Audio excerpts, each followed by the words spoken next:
Okay, you tell me when to play it. Go ahead. I want to get better. I want to feel closer to you when I'm far away. I want to feel the feelings I need to feel to be undone. 'Cause without you, I can't even get to square. I just felt so much peace when Lisa and I were having the conversation where I was like, these people get it. Like, they love the Lord, but they also like really understand that if we could just throw a Bible at it, none of us would be here. This place wouldn't exist.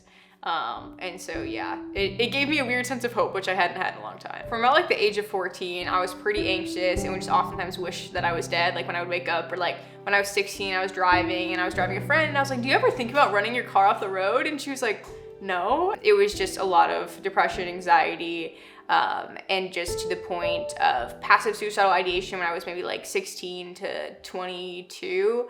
And then this past year, it got really active. Like you have 54,000 thoughts in a day, and on Christmas Eve, 54,999 of them were like, let me plan out my suicide. I was first hospitalized in September for the first time, and that's when like, to the point where I was scared that I would take my own life. And then in January I was hospitalized again, but it was just the point of apathy. Like there are these things called protective factors, and say like, I want to live because I want my dog to have a better life, or I can't die because I need to make sure this thing gets done at work. I didn't even have any of those. It was just like, I'm ready, like I'm good to go. 14 through like my high school years, it was just a lot of like perfectionism and super high expectations that I felt like I couldn't live up to. So it turned into shame. And then my freshman year of college at Michigan State, my roommate would try and take her life every single day, where like her whole arms, legs would be cuts. I like bought drugs for her, like because she was going through withdrawals and couldn't have her medication. And it was just a lot of like really bad codependency. And if I was in a healthy place, I would have called the police and like said like, hey, I can't do this, or even told family, told friends. I didn't tell anyone because I was not in a healthy place.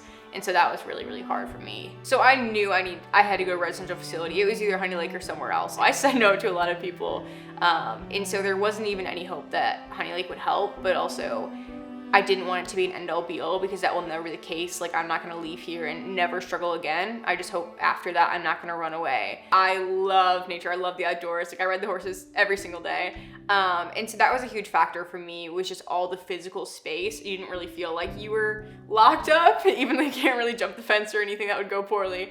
But I just really loved the space because I knew I could run, I knew I could fish, I knew I could do horseback riding, which just, I grew up camping and I work for the National Park Service, so it's just so me. And so yeah, I think that was a huge determining factor, as well as the fact that there was going to be Christians there at the other facility. I was like, I'm gonna start a Bible study, but it's gonna be hard to start a revolution when you're down bad. So I was like, well, the revolution's already going on, I can just join. I don't know, getting help is really brave, even though it doesn't feel like it. As well as I would say I'm one of those people who's like, the gospel is for everyone else, but it's not for me. Or like grace is for everyone else, but it's not for me. And like hope and healing are for everyone else, but they're not for me. And I'm so happy everyone else has experienced it.